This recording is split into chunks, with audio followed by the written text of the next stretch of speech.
O drama dos moradores de rua. Na cidade mais rica do Brasil, 30 mil pessoas enfrentando um frio congelante. Onda de frio polar derruba temperaturas até na região centro-oeste, onde sempre faz calor. Em parceria com o Exército de Salvação, Band lança a campanha para doação de agasalhos. O ato falho de Bush. Ex-presidente americano troca as bolas ao criticar a invasão do Iraque, quer dizer, da Ucrânia. Wholly unjustified and brutal invasion of Ukraine. Supremo decide manter lei seca e motorista que se recusa a fazer o bafômetro deve ser punido. Band de olho, onde tem emprego, empresas estão abrindo mais de 600 mil vagas temporárias. Nova operação da polícia e dispersão da Cracolândia em São Paulo provocam caos no centro da cidade. Casal na Inglaterra ganha maior prêmio da loteria já pago por lá, mais de R$1 bilhão. Por aqui, o sonho passa dos 50 milhões de reais. É a Mega Sena acumulada de novo. Uma elefanta pode ter os mesmos direitos dos humanos? Polêmica está nos tribunais. O Jornal da Band está no ar.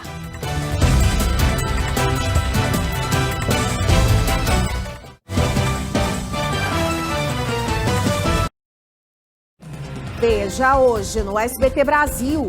Falha em radar provoca cancelamento e atrasos de voos em aeroportos de São Paulo. Engenheiro é acusado de matar e enterrar a esposa dentro de casa na Baixada Fluminense. O Distrito Federal tem a temperatura mais baixa da história. Morre Vangelis, compositor das trilhas sonoras de Carruagens de Fogo e Blade Runner. E o Brasil terá 2 árbitros e 5 auxiliares na Copa do Mundo. Entre eles, uma mulher. É já já. Olá, boa noite. Boa noite. 1,5 graus nos termômetros de Brasília. Granizo cobrindo ruas no sul da Bahia. E o Jornal Nacional ouve cientistas sobre as causas do frio recorde no outono brasileiro. Em São Paulo, a noite gelada aumenta a urgência do auxílio a desabrigados nas ruas. Em Manaus, é a cheia do Rio Negro que afeta 300 mil pessoas. Um teste mostra o impacto da pandemia na educação. Alunos do ensino médio erraram 7 de cada 10 questões de matemática. O presidente americano Joe Biden recebe líderes da Finlândia e da Suécia um dia depois de pedirem formalmente o ingresso na OTAN. O governo da Espanha propõe o direito de licença para trabalhadoras que tenham sintomas severos na menstruação. Morre o compositor grego Vangelis, autor de trilhas grandiosas na história do cinema. O Supremo Tribunal Federal mantém a punição para motorista que se recusa a usar o bafômetro. Roubos de celulares aumentam a importância de medidas de proteção que a maioria das pessoas desconhece. E um casal britânico ganha sozinho a loteria de mais de R$1 bilhão. O Jornal Nacional está começando.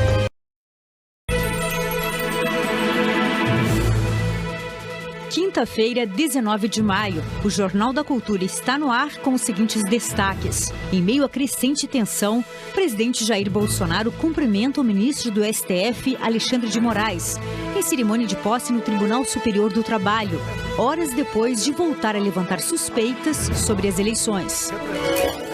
O Ministério da Economia revisa para cima os dados e prevê inflação este ano de quase 8%. Já para Paulo Guedes, o pior já passou. Nós já saímos do inferno, tentaram empurrar a gente para lá de novo, nós estamos voltando rápido, porque a gente já conhece o caminho, nós já estivemos lá há muito tempo. Nós saímos, sabemos como é que sai rápido do fundo do poço. Deputados pedem ao Tribunal de Contas da União para barrar troca dos cartões do Bolsa Família para o Auxílio Brasil, que custará mais de 320 milhões de reais aos cofres públicos. Câmara conclui votação de texto que regulamenta a educação de crianças e jovens em casa. Ex-presidente americano George W. Bush comete gafe ao confundir invasão russa na Ucrânia com a guerra do Iraque, iniciada em 2003 no seu governo, e justifica ato falho pela idade avançada.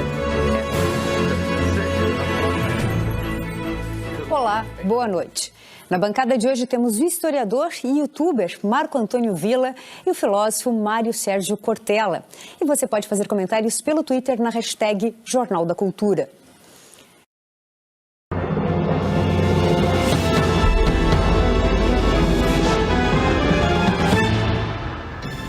Imagens e declarações que resumem o momento do país.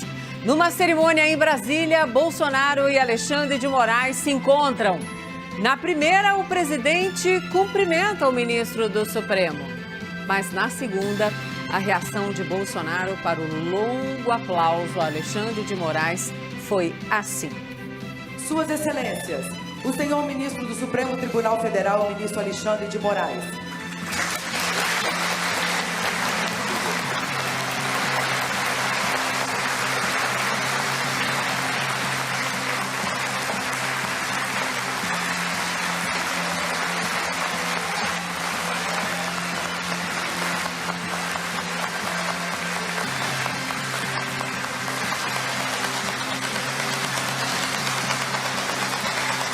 E tudo isso num dia que começou com o novo ataque do presidente da República ao sistema eleitoral. Não serão 2 ou 3 pessoas que vão bater no peito, eu mando, vai ser assim.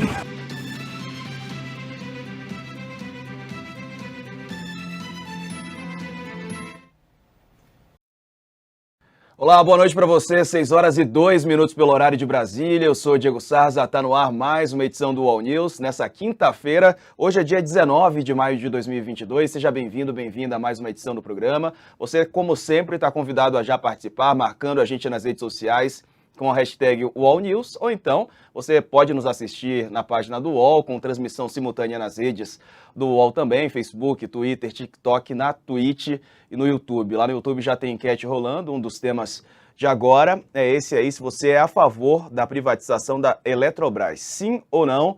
Por enquanto a maioria dizendo que não, vote, participe, já a gente traz mais parciais ao longo do programa. Bom, 6h03. O vice-presidente do TSE, Alexandre de Moraes, disse hoje que a Justiça Eleitoral tem hoje a mesma vontade de democracia e a mesma coragem de enfrentar os que não acreditam no regime democrático que tinha quando foi criada 90 anos atrás. Vamos ver. Esse foi o surgimento da Justiça Eleitoral. Vontade de concretizar a democracia e coragem para lutar contra aqueles que não acreditam no Estado democrático de direito. Hoje também o presidente do Senado, Rodrigo Pacheco, falou em compromisso com a democracia. A gente separou esse momento. Em nome do Parlamento, para encerrar, dizer que os frutos de jornadas dessa natureza haverão de ser encaminhados à instância do Parlamento para suas reflexões de modificação. Mas sempre quero deixar claro o nosso compromisso com a democracia, com o Estado de Direito, e esse compromisso definitivamente não se faz sem o absoluto respeito ao Poder Judiciário. E é o que aqui... Bom, tudo isso no mesmo dia em que o presidente Bolsonaro voltou a reclamar do STF e também do sistema eleitoral do país. Foi durante um evento no Rio de Janeiro. Vamos conferir. E a economia do fica em casa, a economia a gente vê depois, as consequências estão aí. Terríveis para todos nós. Preço em combustíveis, como está aqui o preço da Petrobras, preço nos alimentos, mas o Brasil é o que menos sofre esse problema no mundo. Eu indiquei ministros sem dedo de nenhum político. E eles, obviamente, aceitaram um convite que muitos aqui, dos meus ministros, podiam estar muito bem de vida, ganhando 10 vezes mais em outro local, mas preferiram vir para dentro do governo e sofrer muito com interferências explícitas do Poder Judiciário, o que é muito lamentável, que mais da metade do meu tempo eu passo me defendendo de interferências indevidas do Supremo Tribunal Federal. É triste isso daí, mas estamos fazendo nossa parte e jogando dentro das 4 linhas. O voto é a alma da democracia. Ele tem que ser contado publicamente e auditado. Não serão 2 ou 3 pessoas que vão bater no peito, eu mando, vai ser assim, e quem agir diferente, eu vou caçar registro e vou prender. Isso não é democracia. E quem diria? O chefe do executivo brigando por democracia, onde naturalmente o que acontece é o chefe do executivo conspirar para se perpetuar no poder. Aqui é diferente. Indo para o encerramento. As Forças Armadas, ao qual sou chefe supremo, foram convidadas a participar do processo eleitoral. E não vai ser jogada no lixo as observações, as sugestões das Forças Armadas. Que eu quero que aqui, quem porventura votar do outro lado, voto ele seja respeitado. Quem votar para o lado de cá também seja respeitado. Não podemos enfrentar um sistema eleitoral onde pare a sombra da suspeição. Há uma democracia, é o voto contado. Opinião. Hora de colocar os pingos nos is.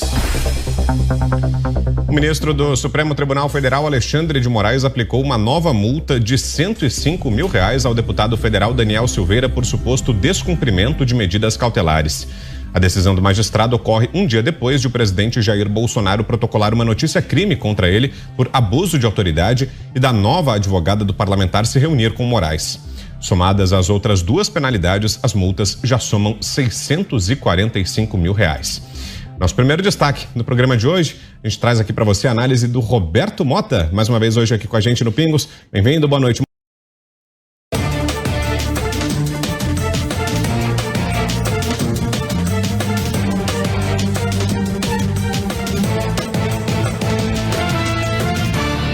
Boa noite. O brasileiro que toma susto a cada ida ao supermercado ou ao posto de gasolina teve hoje o desgosto extra de ver o ministro da Economia dizendo que a inflação é problema em outros países, porque aqui o inferno, segundo ele, já passou. Ele foi desmentido pelo próprio ministério. Horas depois de Guedes vender terreno na Lua, saiu o aumento na estimativa oficial de inflação para este ano, de 6,5% para quase 8%, mais do que o dobro da meta do Banco Central. Você vai ver também. Atraso no ensino. Novos dados do governo confirmam uma realidade que a pandemia agravou. O desafio talvez seja maior do que a gente estava imaginando. Se beber, não dirija. Punições da lei seca mantidas pelo Supremo. Terceira dose nos mais jovens segue abaixo do patamar necessário. Alerta a Fiocruz. Frio antes da hora e campanhas para ajudar quem mais precisa. A ideia é justamente encontrar essas pessoas que estão na rua com mais vulnerabilidade. Atlético Mineiro avança na Libertadores. E a morte do autor de uma das trilhas sonoras mais famosas do cinema, que virou o hino das corridas.